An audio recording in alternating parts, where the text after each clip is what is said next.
शिवं तव सुखाय शिव तु सम्पूर्ण परिपूर्णता हि शिव न हि शिव स्नेह न तु शिव प्रेम नोऽयं दयावान करुणाकर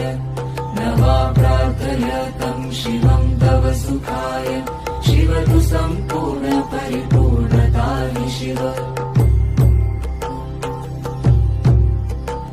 शिलागाढहृदये गर्वयुक्तासम् आगतो येन तदानाभूतम् हृदयं तु मे श्रावयत् स्पन्दयदयम्